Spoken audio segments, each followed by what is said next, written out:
Um, Witness in the aspect of being an observer, seeing it and experiencing it myself. Yes, I believe I'm a witness.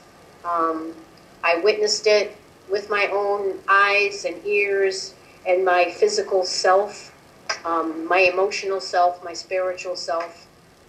Yeah, while I was living in occupied Palestine, and then every time I've been there, 2002 and again in 2008. Um, yes, I do think that I am a witness. If people ask me, I'll tell them about it. I wear like 2 or 3 bracelets on my wrist that say Palestine. I sometimes, what my sister and I have been doing a weekly protest in downtown San Jose since the year 2000. Now, of course, when I was in Gaza Strip in 2002, when I was in Palestine in 2002 and in Gaza in 2008, I wasn't there. But most of the time, if I'm here in San Jose, I'm typically there the once a week. And then my sister and I also give a presentation called Eyewitness Gaza. So we've been going to a few cities locally here in the San Jose area, giving our speaking presentation. We had gotten one invitation to go up to Oregon. So we're always willing and very welcoming to get invitations to come and give our presentation of our experience in Gaza in 2008 and being on the Free Gaza boats. And so there have been many excellent documentaries being made. One of the really great ones a number of years ago was Occupation 101. But of course, there are others that have been made too. Some of them that are shorter, some of them that are about the same length. We have the Arab Film Festival out here in California. It started in San Francisco. It expanded. It's in San Francisco and Berkeley and San Jose. And about 2 or 3 years ago, it expanded down to Los Angeles. So of course, that's very powerful because oftentimes they do show the documentaries which talk about the truth about Palestine, but they also have other kinds of movies too. Because the misinformation that the general public has about Palestinians, Arabs, Muslims in general is pretty bad. So for people to watch films and see that we have a lot in common with Palestinians and other people, just as being a human being, I think that's important. But much more important is that there are so many websites out there, books, and documentaries for people to get to know the truth. It's a mixture, and it's people, young people like, I don't know if high school students volunteer most likely, but I think there's high school students and people up into their 70s and 80s who volunteer to go. People who are, really, really physically able and people who are less physically able.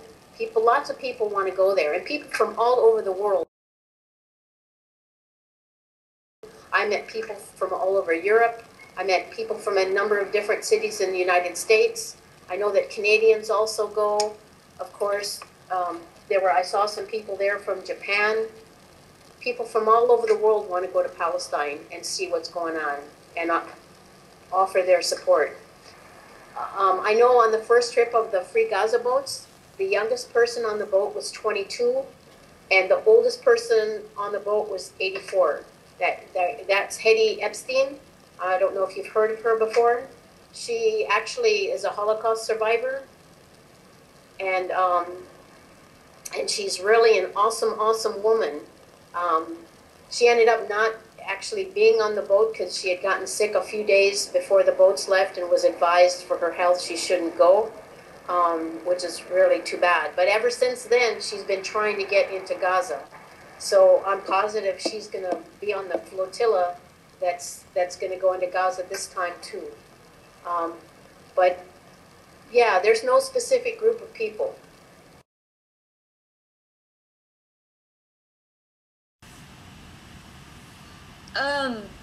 I think sometimes I don't share my experiences because there's a lot of events where I feel like my friends who are Palestinian can say it better. But that said, I think it'd be wrong if I know about what it means to be me going to Palestine and what's going on in Palestine and do nothing. So, I mean, I've definitely spoken at events. I have a blog that I've written a lot and got pretty widely read after I went to Gaza. I've gone to protests, done lobbying, tried to bring other students to Palestine so that they can go back to their communities and tell people. I mean, I think really the most important thing is that these sort of international students who are going to Palestine and witnessing these human rights violations, that they don't go home and do nothing. If they go home and do nothing, that's war tourism, and that's wrong. But if they go home and they lobby their congressman, if they support the boycott, divestment, sanctions movement, if whatever they're going to do, then that's a good thing, because as I've said, it is political, and the United States is like the #1 country, you know, supporting Israel and the UN with its veto power, giving millions of dollars of military aid to Israel every year. And so the #1 thing Americans do is to try and change this, I mean, the power that the Israeli military-industrial complex has in our country. I guess in some ways I'm a witness, yeah. I mean, I'd say I'm a witness. And I think a lot of people are witnesses. I mean, on some degree, we're all witnesses to whatever experiences that we have. But I think what it means to be a good witness is that you do something with the experience, you do something with the information, and make change. I think there's some academics or some people in the world who might see a phenomenon and they'll be scared to act on it because they want more information, they want to whatever. But I think that a good witness is someone who's not going to stand by. Like, you don't want to be the person who wakes up in 20 years and realizes there was a genocide and you did nothing. I think the best way people can get involved is first to sort of be a good listener, and you don't have to be the person who's up, you know, giving a speech or whatever to be a good ally, to be in solidarity.